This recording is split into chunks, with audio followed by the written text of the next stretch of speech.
Teror mencapai puncaknya saat Gubernur Kang Deddy Mulyadi sedang memberikan pidato penting dalam acara peresmian proyek revitalisasi sungai di pusat kota.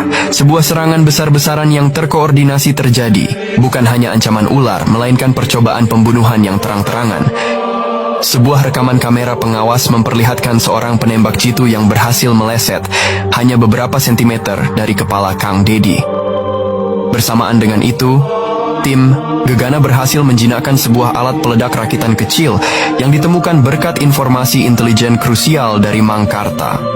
Detik-detik genting tersebut terekam dramatis, memperlihatkan kepanikan massa dan kesigapan pengawal Kang Deddy.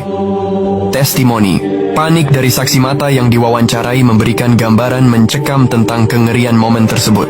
Dalam interogasi mendalam, pensiunan pejabat yang tertangkap itu akhirnya mengungkapkan identitas otak di balik semua ancaman. Seorang pengusaha dan politikus berpengaruh bernama Haris Bhaskara. Haris Bhaskara memiliki koneksi luas ke sindikat korupsi skala nasional. Kebijakan Kang Deddy telah menghancurkan bisnis ilegalnya dalam bidang pertambangan dan proyek infrastruktur fiktif yang merugikan negara miliaran rupiah. Sebuah rekaman pengakuan dari Haris Bhaskara yang disadap sebelumnya, beserta transkrip interogasi, disajikan sebagai bukti, lengkap dengan tangkapan layar bukti transaksi yang menunjukkan aliran dana dari rekening-rekening Haris kepada pensiunan pejabat tersebut. Kang Deddy Mulyadi, tanpa menunggu bukti lengkap terkumpul, mengambil langkah berani. Dalam sebuah pernyataan pers yang disiarkan langsung, ia secara terbuka menyebut nama Haris Bhaskara dan kejahatannya, memicu kegaduhan publik yang luar biasa. Ini adalah langkah berisiko yang memancing respons balik dari Haris Bhaskara. Sebagai balasan, tim Haris menculik singkat salah satu asisten pribadi Kang Deddy yang mengumpulkan data penting. Walaupun berhasil diselamatkan, insiden ini melukai asisten tersebut dan menjadi pukulan emosional bagi Kang Deddy. Momen emosional ini menguras tenaga, namun juga menjadi bahan bakar bagi Kang Deddy dan Satya untuk tidak menyerah. Haris Bhaskara akhirnya berhasil ditangkap.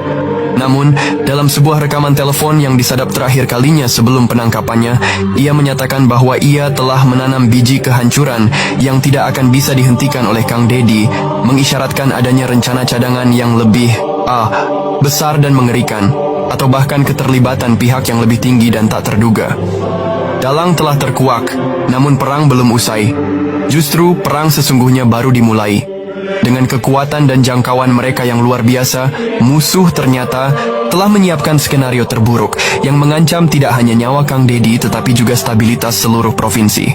Investigasi kami kini harus menggali lebih dalam, menuju akar permasalahan yang sesungguhnya.